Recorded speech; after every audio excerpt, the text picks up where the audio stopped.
So, the amazing digital circus episode 9 has finally released. The season is over. The show as we know it is supposedly over for the foreseeable future. And I have a lot of thoughts, as I'm sure many other people will have. I watched the movie 2 weeks ago when the international screening dropped, and I got lazy and didn't actually post my reaction and thoughts to it because I'm just lazy like that and never got around to it. So I'm making this video instead. And I am trying to pretend that I have a script. This is all off the cuff. Amazing Digital Circus. So, the Amazing Digital Circus started off about 3 years ago, and it has now completed its 9-episode run. Oh yeah, I'm sick. That's why I procrastinated as well. Okay, run it back one more time. So, The Amazing Digital Circus started off 3 years ago with the first pilot episode, which suddenly took off randomly, and it was branded as a psychological horror about 6 characters trapped in a circus run by AI. And the natural comparison was, of course, to I Have No Mouth But I Must Scream, another horror thing with an AI computer torturing people.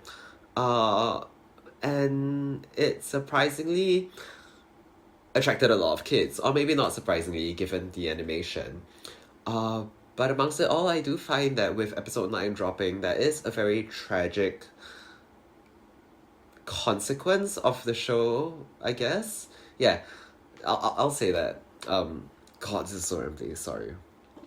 There is a very tragic consequence to this show's existence. And there will be major spoilers in this video starting from right now. Okay, go watch the episode. I assume you've seen it already if you're still here, and I'm just immediately going to be like, spoilers, right? So the ending of episode 9 is a happy ending, and that's...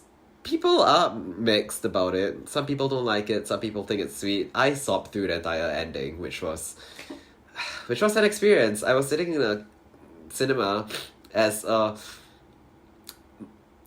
not a teenager, I guess, slightly older than a teenager person. And I'm sitting next to a kid who really shouldn't be there, but whatever, who's clearly judging me for crying because Kane came back and got his redemption arc, and the moon said I love you to him. And like, yeah, I get that it's a bit cheesy to cry at, especially when I was cheering at the Jackstraction. But like, you can't blame me. It was touching, it was cute. The guy who has always wanted to understand these humans has come to try and understand these humans, and it's just so fucking cute, isn't it? And we see how he revives Pomni, I guess, and we see him reveal the truth to these humans, right? These characters who have been trapped in a circus trying to escape, and he understands. And I just... man, it made me cry so much. And, you know, they accept it, and they're like, well, okay, so we are in the circus now. I mean, at the start of episode 9, this was the whole shock. This was them going into crisis, and I guess they accepted it really fast, but they've also sort of always known, as they've said. And knowing that their, I guess, real world self, their front room self, if you will, are doing well, being the people they want to be, as Zubul sees, getting to leave the mark on the world that they wanted to leave. It's just so sweet and so touching, and it makes me so sad that people don't like it, I guess. Because even if it's not the best ending for like, I know people say it doesn't tie up all the loose ends and whatever, which is true. I think it's still a really sweet ending. You know, we get to see these human forms that we've always wanted to see, and for the characters, they get to learn more about themselves. And at the end, Kane calls Pomni Abigail. Oh my gosh, bro. I cannot. like, genuinely so cute. And then Pomni, which I knew was gonna happen, was being like, no, I'm just Pomni. And it's such a nice way of like showing this acceptance of the life that you have, the cards you were dealt, you know. Yeah, everyone is trying their best with what they have. Kane managed to dig out these files, and it's all that he can show them, and they accept it, and they also, you know, accept their new life. And I think it ties to Jax, who, if we hit canon as trans, and we sort of see this as like, um, I think a lot, I interpret half of his struggle to be the fact that he or they, I guess, weren't accepted for who they were as a trans person.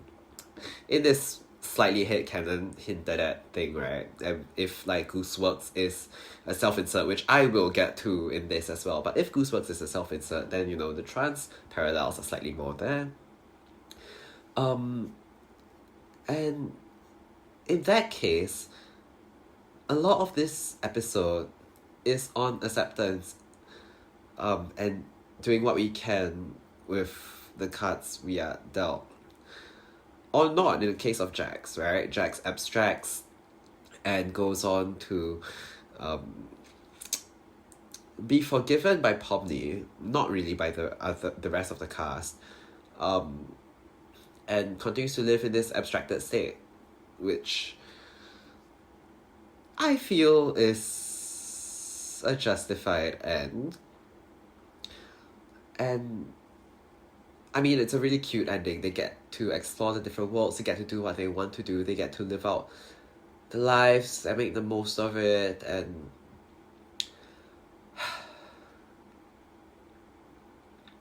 it's a very sweet message. It's one of the two messages I feel that the Amazing Digital Circus has been telling us throughout the entire series. This message of making the most out of what you have, and I guess that search for acceptance, which I feel was shown through Zubul and Gangle the most. Zubul with their whole therapy thing and like the different parts of them because of like a parallel to their gender, and of course Gangle with her masks. And I'm not saying the rest didn't. Pomni accepts her reality in the circus, but that's again an overarching arc. But I mean, Jax never fucking gets around to it. Ragatha also doesn't really struggle with acceptance. I think she's trying more to figure out what trauma she has. I'm getting off topic. I might just cut this out. Anyway. Yeah.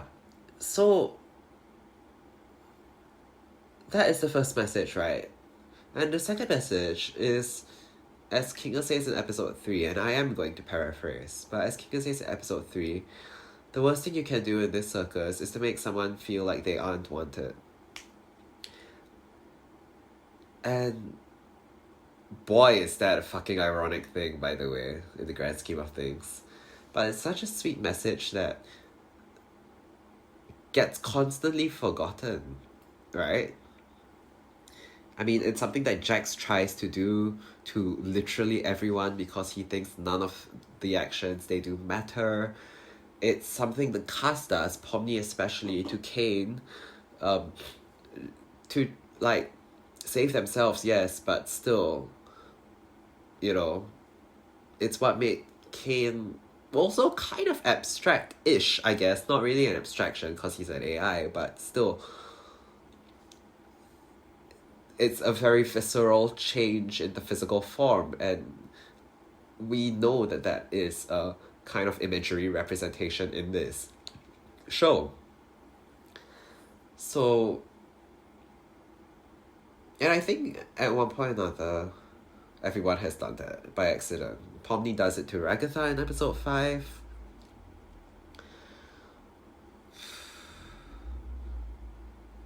Okay, I can't remember any other examples. But yeah.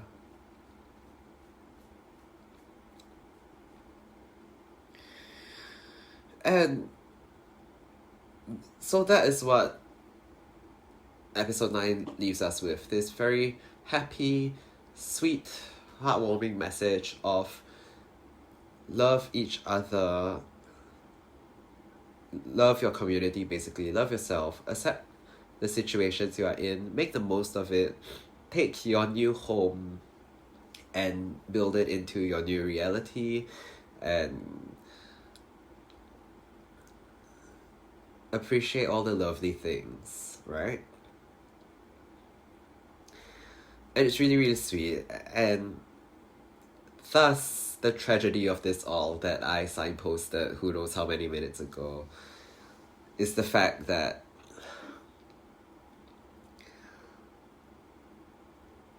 not only did many people, or many of the cast members, go against this philosophy that Kinga says of not making people feel wanted, and that being the worst thing you can do. So it's not just Jax, it's not just Pomni, it's not just Zubul.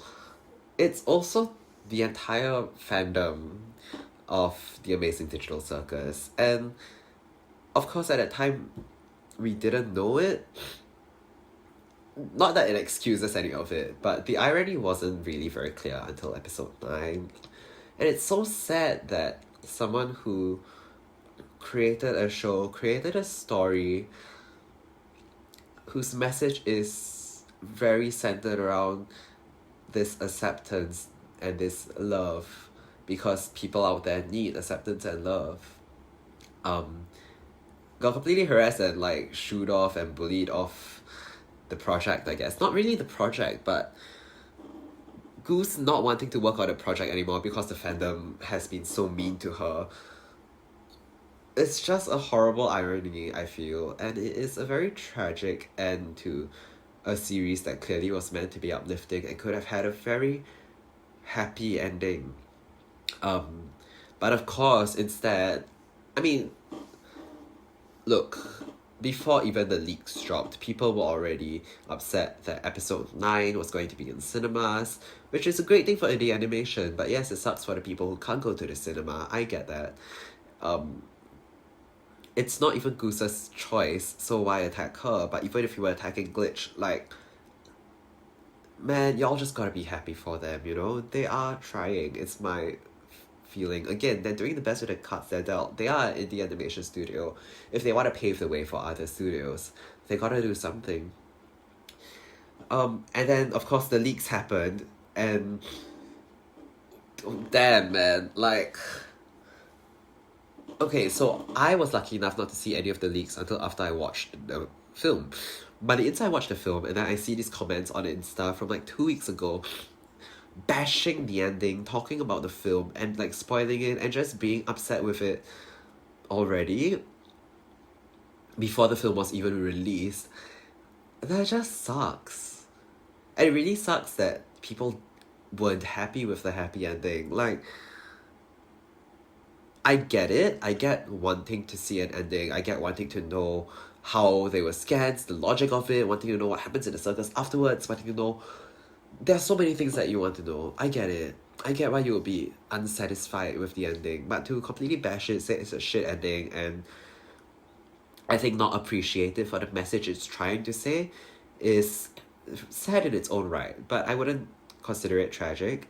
What I will consider tragic is going to the creator and bashing her for it and harassing her for it to the point that she leaves. But yeah, I think it sucks because, look, regardless of whether Gooseworks is like 100% morally good or whatever, which obviously no one is, but you know, for the sake of the argument, the reality is she scripted a show, she storyboarded a show in 2 weeks.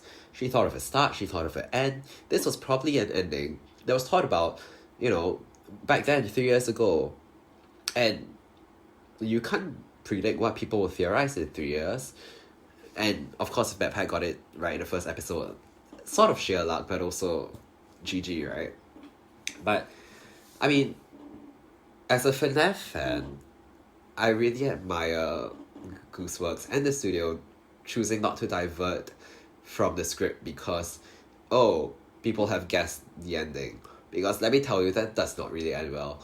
But apart from that, Goose works from 3 years ago, before she knew how big the show would get, before she knew the kind of fandom it would have.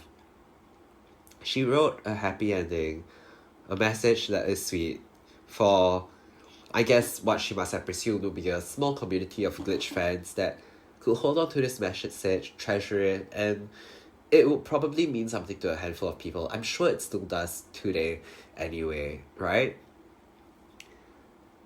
And instead, for a big majority of the fandom, they kind of just took it and spat in her face. Humans. They only care about themselves. And it's really sad. It's really, really sad because art is a communal experience, you know. I think being upset that it's in theaters it's also such a sad thing.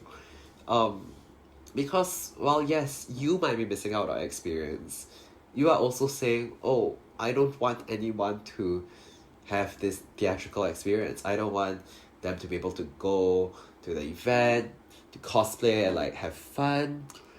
Which, by the way, a lot of the events I saw are like glitches posts and just other fan accounts posts, and even just in my country. It was lovely, and I know that this community has good people, which is why I don't think it ends so badly. But there is still a vocal, I don't even think we could call it a minority at this point if Gooseworks is choosing to step away from a project. There is a very vocal majority, probably, that chooses to think for themselves, oh, what ending did I want to see? Oh, what? I mean, firstly, what ending do you want to see? Just write fanfic, bro. Enough. But like, yeah. They want more. They choose not to respect or appreciate the art that is given to them. That is created with the labor of not only one person's script storyboard idea, but also all these voice actors, all these animators, and all these other people who do so much for the show. I know Goose does the music as well, but you know, the other people who work on the music, I think there are other people, if I'm not wrong.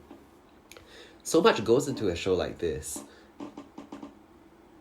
Again, art is a very communal process, and I think it is really sad to see people sort of thinking about themselves first for this, I guess. You don't have to like the show. You are allowed to feel bad for not getting to see it in theaters. But you don't have to attack the creator for it. If I know people were attacking Goose for other stuff, for her actions in the past or whatever, I didn't really follow the drama. That's like more valid, I guess. It's a bit insufferable, but like, if you mean well, I get it, okay? If you're not doing it just to hate on her, I think it's fine. I don't know what she did also. Maybe she killed like 3 people or something. Valid, you know? But like, calling people out versus just hating on them, doxing them and shit, 2 different things. I know Goose wasn't doxed, but I'm just saying, like, there is a level of extremity to hate and calling people out. But regardless, all of that aside, I think even if we look at this in just the vacuum of the story, leaking a movie that many people worked on, that many people's livelihoods more or less depend on, and to look at those leaks, give those leaks attention, and then furthermore shit on the leaks and just be like, wow, what a shitty movie, no one should watch this, like, it's gotta be a flop, what a waste of time.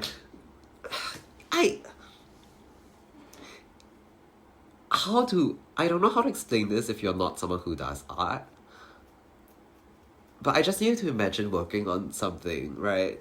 I mean, yes, episode 9 was probably worked on for like 6 months max, maybe. I'm not so sure. I haven't been following, but this whole project is a 3-year project with most people sticking on the whole way through.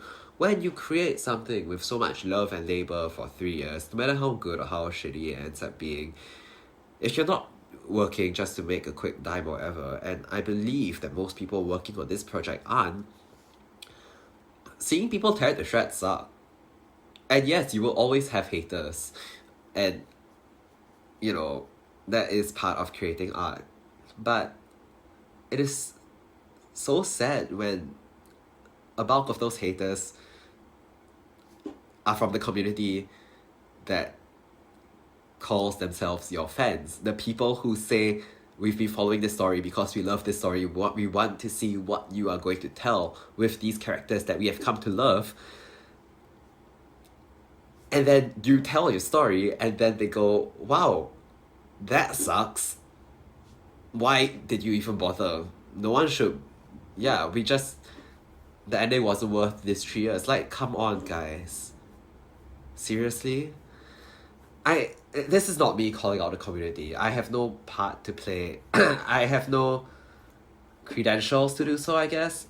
It's just me pointing out how tragic this is. And I feel like the Amazing Digital Circus as a whole had a very tragic ending in this meta-narrative of the fandom versus the art itself.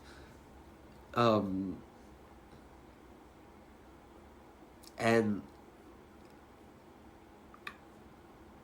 I see people hoping for a second season. And I just want to say that I really hope that if we do get a second season, more people treat this show with the respect it deserves. But I also really don't think we're getting a second season. I think Goose is truly done with this, and that's fine. You know, again, AO3 Wattpad exists. You can keep this franchise ongoing your own way. Like, you don't have to be so upset that the canon ending isn't the ending that you like. You can make your own ending. That's sort of also the point of the Digital Circus's final episode. Just pay attention to that, please. Don't disregard the episode because it has its flaws, which I guess it does. I don't think it's perfect, but I think we need to stop chasing this weird perfection, tying up all the loose ends, because at a certain point we are engaging with media both too critically and not critically enough, and we're also not just enjoying it and I think accepting it for what it is. We're looking at it and going, wow, all these things that didn't get resolved, and like, yeah, that sucks, and you could maybe chalk it up to bad writing. But also, does it matter for this arc of the story? What is this narrative trying to tell us? And I think if more people looked at that when the leaks dropped, although I guess, of course, the people who were looking at the leaks weren't the kind of people to be thinking about this, we could have had a very different episode 9 experience, and maybe it would have been such a tragic end, but as it is, that's it for the Amazing Digital Circus. And it's very, very bittersweet. I love this show, and I think the ending is something that will stick with me for a long time. But it also revealed just how art is so, I guess, underappreciated, if not misunderstood, and disrespected, that people enjoy art for their own sake, yes, but when it doesn't turn out that way, they are so quick to turn on it. And yeah, I just wish people did that less. Critique it, yes, be dissatisfied with it, but you don't have to flame it. And I know this has been happening for everything, right? Like K-pop, Swifties, like so many other things, you will have these vocal haters. But at the end of the day, I think if an art piece is trying to say something, it's worth listening. Even if in the case of, other stuff like Hollywood movies, I guess, it feels very pandering or, just for the money. Yeah, I guess, as some films can flop. But I feel like The Amazing Digital Circus wasn't one of those. And I really hope that as people unpack the episode now that it is out, they see the value in this last episode and appreciate these 3 years for what it was. And lastly, to everyone who showed up to screenings or, your own watch parties, to the bars and other establishments that hosted Amazing Digital Circus events all around the world. I've been seeing the social media posts. I can't go because they're across the world from where I stay. Thanks for doing it. Thanks for showing up. Thanks for loving. Thanks for celebrating community. You guys are awesome. Please keep up the love. Never forget to,